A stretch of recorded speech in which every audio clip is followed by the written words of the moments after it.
So here we go, red lights on down in pit lane, and in 2, 1 they'll go green and we get this Q2 underway. Here we go, green light shown in pit lane and 12 cars battling it out for pole position in tomorrow's Saturday race here at Macau. Lachey versus Bjork for the championship. Points up for grabs for the top 6 qualifiers here. And even if you're not a regular in the World Tour, you still score points. In other words, you can still take them away from those 2 drivers fighting for the championship. So think of, if you like, Josh Buchan or Max Hart or Lo Se-Ho that aren't doing every round within the championship. They can still take points away. There are the 4 Link & Co's that go out with Lachey ahead of Bjork and Urrutia 3rd in the queue. And this is Norbert Michelisz trying to get himself into the right track position as well. The car of Marcin Khoir is the Link & Co there that slowed down and let the traffic go. But again, I'm interested as to why they've not put Urrutia out at the head of the queue, or put him, allowed him to work his way to the head of the queue, so he can there help to tow them around. Brain's far better than mine are working down in the pit lane. There must be a good reason, but yeah, I would have thought exactly what you were thinking. But, we shall wait and see how it pans out. Jan Lachey on this out lap has gone overall best in Sector 1. That maybe just shows intent for this 15 minutes of qualifying. When there are points up for grabs, all of a sudden the bar is raised in Q2, and we're about to find out, unfolding in beautiful weather here at Macau. Sunny, lovely weather, and you talked about those grandstands down at Lisboa. They are huge, and great to see so many people looking forward to enjoying today's action. On this outlap, you know, Jan Lachey is showing intent, isn't he? Purple in Sector 1, purple in Sector 2, and this only the outlap. So you're riding now with Ted Bjork. This is up to the Melco hairpin. And are we going to see drivers start to try and drop back in order to get clear track space, or get themselves onto the tail of the car for a tow? Link & Co's go through. Then you get the Hyundai's next. This is Lachey. So he's the first man through each sector. He's doing purples, but this is in isolation. They're not being compared with Q1. So as he's the first man to get there, then he is setting a notional absolute best. But it's the next lap, which is a flying lap, where they become rather more relevant. Over the timing line goes Lachey. Behind him is Bjork then. So Jan Lachey sets sail on his first flying lap of Q2. Ted Bjork behind him. And then it's going to be Santiago Urrutia, who's going to start last on the grid with 24 places to drop. And there's only 17 in the race. So you have to make it count, and also you can't afford to put a wheel wrong with only 15 minutes in Q2. You've got to keep it very, very neat and tidy. Absolute critical concentration down towards Lisboa. Ted Bjork, 111, turns through the corner, so close to the wall on the exits of the corner up towards San Francisco Hill, and now onto the tight and twisty section of the Macau gear circuit. Jan Lachey first through, then Ted Bjork, top 2 in the championship in that order. And maybe not surprising on this first flying lap in Q2. Mikkel Ashkener goes purple, so goes overall best in Sector 1. Jan Lachey goes overall best in Sector 2. But let's see what Ashkener can do when he gets to that timing point. He's the next one along. He's riding with Bjork as he threads his way on towards Moorish. Yeah, Ashkener goes quicker than Lachey, but by 1,000th of a second only in Sector 2. Ashkener 1,000th quicker. And then Jan Lachey, not surprisingly, Sector 3 complete, goes purple. What will Ashkener do, who is down there in 5th position on track? So he'll be through Sector 2 in a couple of moments. Ashkener has gone purple, and that would go with the rub of the green so far that we've had this weekend. But he's not got to Sector 3, and others that were behind him have done. So has Ashkener got a problem, or is the transponder packed up? It was a slow 3rd sector of 40.9. He dropped about 10 seconds, which was either to let traffic go, or he had a little drama somewhere out of view. 10 seconds slower than you would expect him to be on sector 3. Therefore, El Aché has gone purple in sector 3 and 4 and is about to complete the first of the flying laps in Q2. Under 10 minutes of the session remain in Q2. That's the championship leader. Ultimate commitment on these qualifying laps from Jan El Aché. Goodness me, they come so close across the line. Purple in sector 5, as you would expect. 2:28.947. The championship leader, Jan, top of the times. And have a look at that left-hand side mirror, now folded back. That's because he was right up against the barriers. So just brushed it. So El Aché 3/10 quicker than Ted Bjork, and that's the answer, is it, to Ashkener? He has hit something. Look at the damage. So that's why he was slow in the sector. It's because Ashkener roughed up against the wall and he's heading into the pit lane. So after a good weekend thus far, Michael Ashkener comes down the pit lane with a little bit of damage. Esteban Guerrieri comes in as well. So we didn't see the hit, but we've seen the outcome of it, and it's damage for Ashkener. And we were saying in 15 minutes of qualifying, you can't really afford to have these kind of mistakes. That's going to be very, very costly, depending on how long the car is down in pit lane. The clock is counting down, and we have less than 9 minutes of Q2 remaining. Jan El Aché, top of the times with a 2:28.947, and it goes against the form over the course of yesterday and today, because Ashkener has been so impressive, and then pushing on that first flying lap in sector 3, losing 10 seconds, and then we find the reason for that. And I think there's going to be some suspension damage, which is what they want to check. The bodywork you can tape up, but they want to get the wheel off and have a look to see if maybe a toe link has been damaged. So Ashkener, the boot opens up, mechanic clambers in, and they're going to kick out the bodywork. Subtle it is not, but time is of the essence here. 8 minutes to go. That's it. Out they jump, give it a kick, give it a whack, and the mechanic underneath trying to sort out the suspension. And this has got to be done in record time.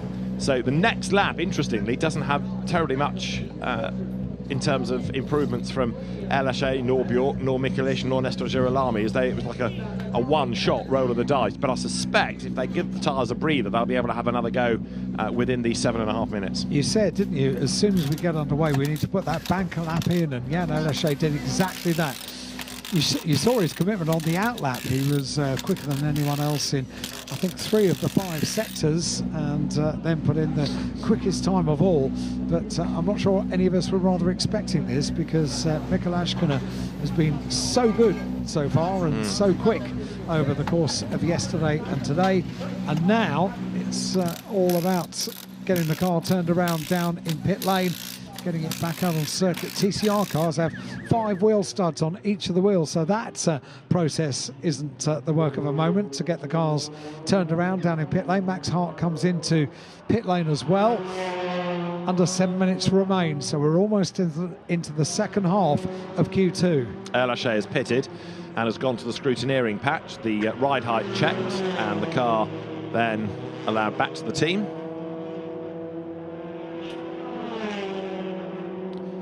So, as Ashkener rejoins the session, bodywork still flapping. That's Josh Buchan, who is up to 5th. So, good effort this by Josh Buchan, 5th fastest. He has, as we've been saying, won a race outright this year, but in the World Tour. But Josh Buchan, 5th quickest. Lo Seho is up to 6th. So, right now, we need a lap time for Guerrieri, Montenegro, and Ashkener. And that's Nestor Girolami into the pit lane, and he is currently 4th in the times. But El Aché looking as though another 15 points is going to go his way. It's potentially a bank raid of a qualifying session this for him. So it's kind of out, one lap and in, and it's going to be the same for the second half of the session, I guess. Jan El Aché down in pit lane. Ted Bjork in pit lane is 2nd. Norbert Mikelic is in 3rd position. Girolami in 4th. Buchan and Lo Seho complete the top 6. And all of them bar Josh Buchan down in pit lane at the moment in the top 5. Lo Seho still out on circuit, 196. That is the outlap for Michael Ashkener. and can't afford to have another little moment like that on sector 3. The margins are so tight, it's so easy to glance the side of the circuit, particularly on this twisty top part of the gear circuit. But Ashkiner needs to get this very neat and tidy. He does, but he's on a mission. I mean, you can see how much energy there is in the car. Mikael Ashkiner knows that he's running out of time here. 4 3/4 minutes are on the clock. So he was fastest, remember, in Q1, and at the moment he has yet to do a lap time. So El Haché currently fastest. He was 3rd in Q1. Bjork 2nd. He was 5th in Q1, and Mikulic 2nd in Q1 is 3rd currently. 4 minutes and 28 seconds of this session remaining. A thrilling final qualifying session of the year for the TCR World Tour. This is the event of Macau, traditionally the final meeting of the year, and traditionally a champion will be crowned come Sunday afternoon, and this weekend is no exception to this. Ignacio Montenegro has done an absolute best in Sector 2, as well as a personal best in Sector 1. This is Ashkiner coming back down towards the end of the lap, and assuming that the car is well, he will stay out. And that suggests that Jan El Haché thinks he's done enough. Ashkiner goes on to a flying lap now then. So the man that was fastest in Q1 is currently 12th. That bodywork's going to rip itself off in a minute when the airflow really gets to it. Ignacio Montenegro is the other one to keep an eye to in Q3. Wait for the bodywork to go. There it is. Rips off, bounces off the barrier. So Mikael Ashkiner's new lightweight Hyundai gets down to Mandarin.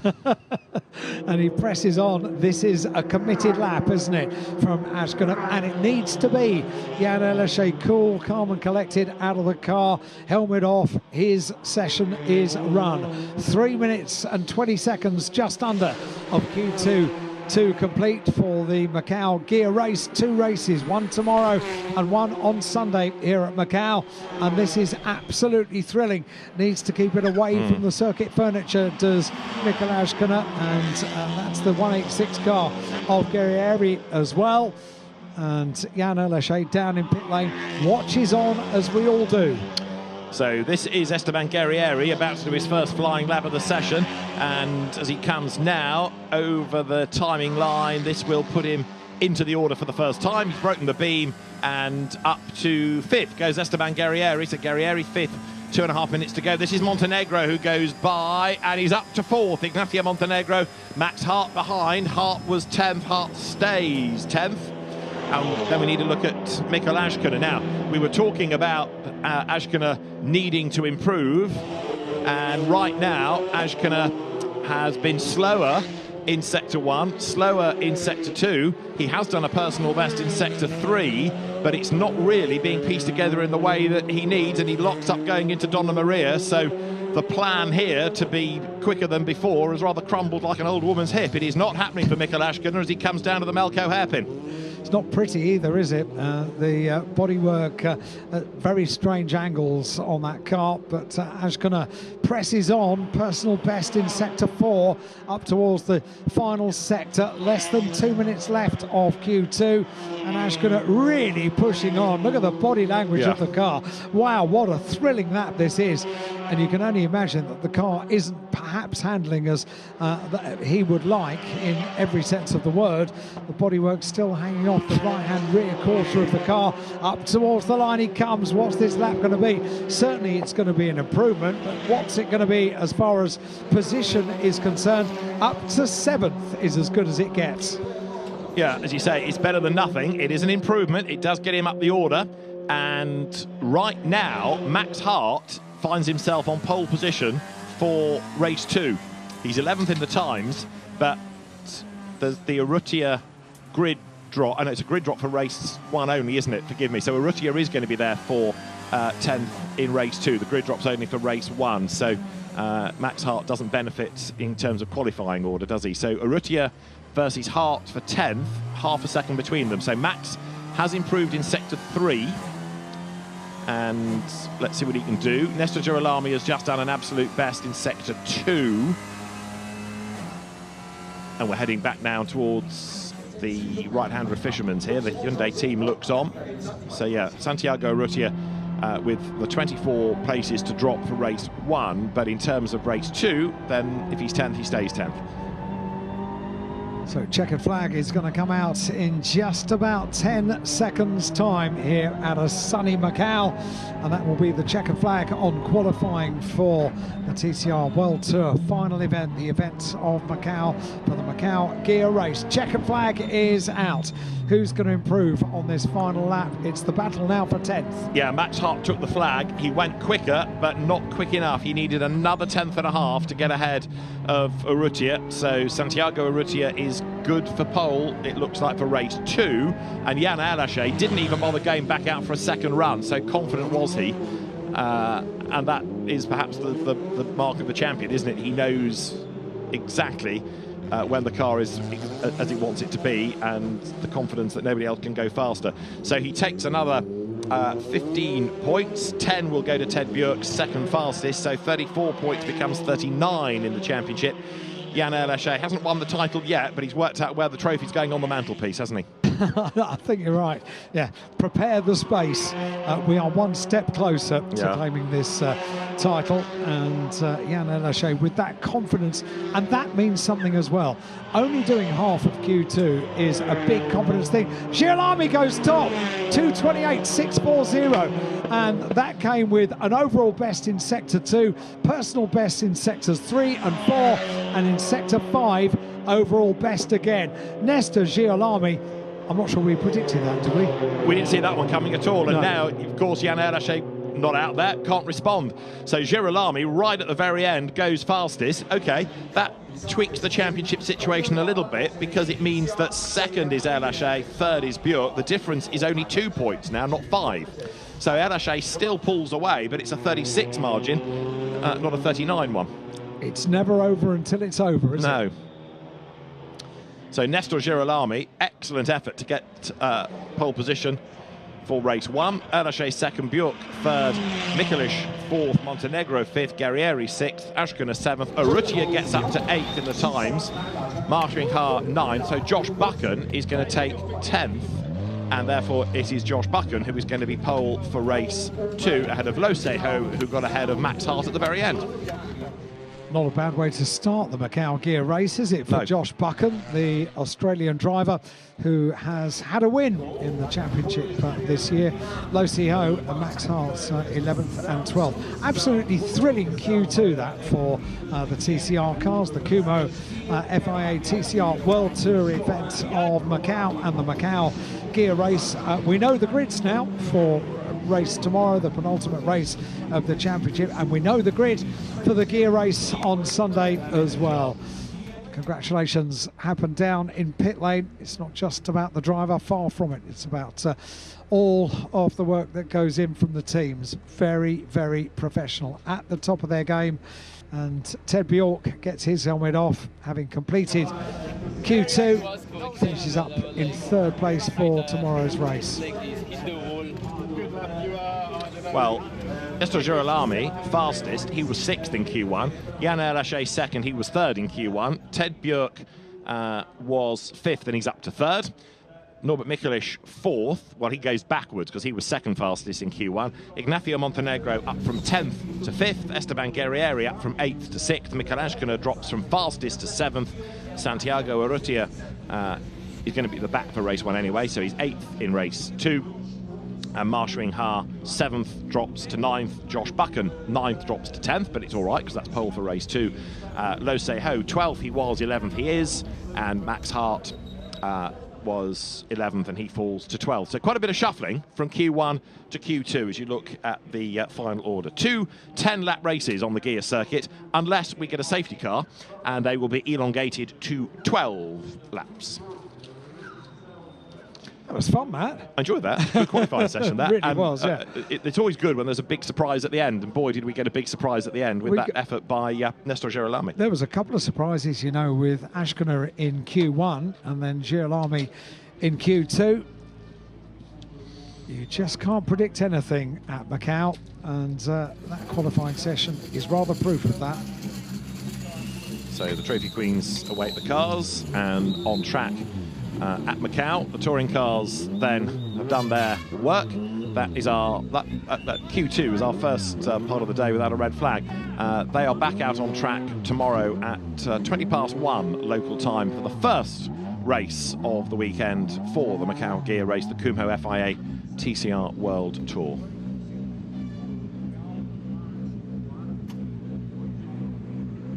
Just love this event. Stories unfold every year. Surprises come at Macau. It's the nature of the circuit. It's just what happens. It takes one tiny little error, as we saw for Mikael Ashkana, and all of a sudden the whole complexion of what you've seen so far can change in just a second. And I think quite a few people were thinking that Mikael would have been the quickest car in qualifying. One little moment and that all changes. Yeah, and it was self-induced, wasn't it? He was looking so good in the sectors, made a mistake, damaged the car, and I think it is fair to say it was probably not 100%. They got it back out. Wasn't pretty, as you said at the time, but at least he was able to do laps. But he'll be kicking himself, I'm pretty sure, Mikael Ashkana, because he's given away what could have been, if not pole, a start on the front row maybe. And the car's got the pace, as Nestor Girolami has just proved. Girolami, that's so impressive, isn't it? 2 overall best sectors for Nestor Girolami, 2 personal best sectors in Q2, and nothing particularly sparkling in sector 1. All of it added up to be the quickest time in Q2 and pole position. Vamos, carajo! Vamos! So the very happy drivers making their way through the paddock. Championship media delegate Fabio Rovaili, you just saw there he is in the background, pen in hand. I need a quote, he says. And the TCR lovely head man. honcho Marcello Lotti there as well, isn't he? Yeah, lovely guy. Now we make your fantastic time, eh? 2:28.640. Sì, certo. so there's the Chicho. pole position award, the pole position time written for Nestor Girolami, All yours. and a delighted man he is too. Pole positions don't go his way terribly often, so great work. Nestor Girolami then is fastest. It's about time we heard, I think, from our pole position winner. Let's go back to Alex. Bebu, the most critical pole position of the year, and you did it here in Macau. That lap was insane. Absolutely. Nothing left on the table for sure, brushing the barriers many times. I knew that was all to play in the last attempt, and yeah, we did it. We put everything together. The car was always on the window. I just need to take this extra risk when it counts, when it matters, and this was the moment. So I want to congratulate all BRC team, Hyundai, Squadra Corsa, because they did a fantastic job. All 3 cars were with the opportunity to fight for pole. Was me, so I have no words to say thank you. And this pole, for sure, I will remember for a long time in Macau, because I think it was one of the most exciting pole together with Nordschleife. Yeah, we're all going to remember it. Thank you, Bebu, and congratulations. Nestor Girolami, a very happy man indeed. So qualifying for the Kumho FIA TCR World Tour done for today. They'll be on track tomorrow for the first of the 2 10-lap races. 1:20 local time, the race will be underway. There's a championship to be decided this weekend, and 2 great races are in store as well. The action continues at Macau tomorrow afternoon.